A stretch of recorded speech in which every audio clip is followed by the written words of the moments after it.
अमित शहाचं करायचं काय? खाली डोकं वरती पाय, अमित शहाचं करायचं काय? खाली डोकं वरती पाय.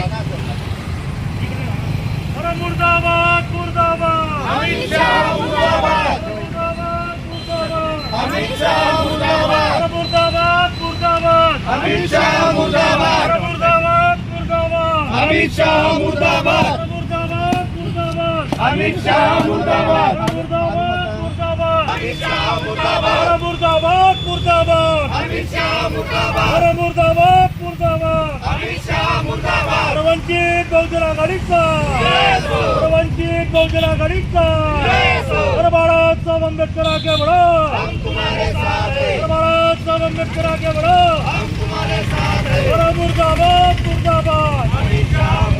अमित शहा यांनी भारतरत्न डॉक्टर बाबासाहेब आंबेडकर यांच्याबद्दल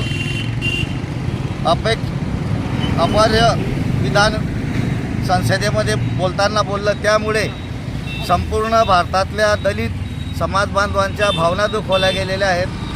त्या माध्यमातून वंचित बहुजन आघाडीच्या प्रदेशाध्यक्ष व राष्ट्रीय अध्यक्ष आदरणीय बाळासाहेब आंबेडकर यांच्या आदेशाने संपूर्ण महाराष्ट्रामध्ये जिल्ह्याच्या ठिकाणी अमित शहाचा निषेध नोंदवण्यासाठी आंदोलन करण्यात येत आहे. आजचे हे जे आंदोलन आहे वंचित बहुजन आघाडीचे युवा जिल्हाध्यक्ष जितेंद्र केदार यांच्या नेतृत्वात जळगावमध्ये अमित शहा ह्या नालायक माणसाचं प्रतिकृती पुतळ्याचं दहन या ठिकाणी आम्ही केलेलं आहे आणि या ठिकाणी अमित शहाचा आम्ही जाहीर निषेध नोंदवतो.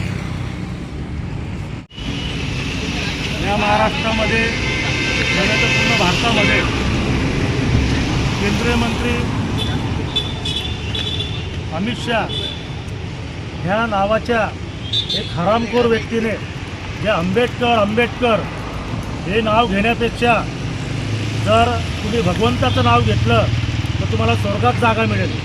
या अशा केंद्रीय गृहमंत्री यांना आंबेडकरी जनतेच्या वतीने एक सवाल सांगतो आणि त्यांना विचारू शकतो की जे तुम्ही केंद्रात जी सरकार चालवतात, जे राज्यात सरकार चालते ते भारतरत्न डॉक्टर बाबासाहेब आंबेडकरांनी दिलेली संविधानाची तुम्हाला एक त्याच्यामध्ये एक तरतूद केलेली आहे की तुम्ही कोणाशी बोलतायत आणि कोणाला सांगतायत. आणि अशा महान व्यक्तीचं नाव घेताना त्यांना लाज वाटली पाहिजे की याच्यामध्ये तुम्ही जातीय दंगली पसरवण्याचं काम करीत आहेत. यांची सरकार आली म्हणून तुम्ही काही बोलणार हे आम्ही सहन करणार नाही.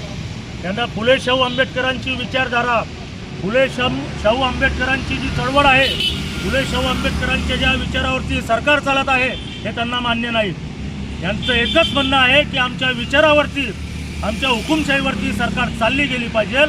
म्हणून हे हरामखोर लोक, हे सरकार, हे जे चुकीच्या ठिकाणावर बसलेले आहेत यांना एकच विचारलं आहे की तुम्ही समाजामध्ये, इतर समाजामध्ये जातीय दंगली पसरवण्याचं काम करू नका.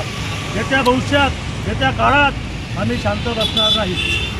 आणि बाळासाहेब आंबेडकरांनी आम्हाला आदेश दिलेला आहे की पूर्ण जळगाव जिल्ह्यात नव्हे तर पूर्ण महाराष्ट्रात, पूर्ण देशभरात हे तुमचं आंदोलन झालंच पाहिजे आणि अशा लोकांना तुम्ही जबाब विचारलाच पाहिजे.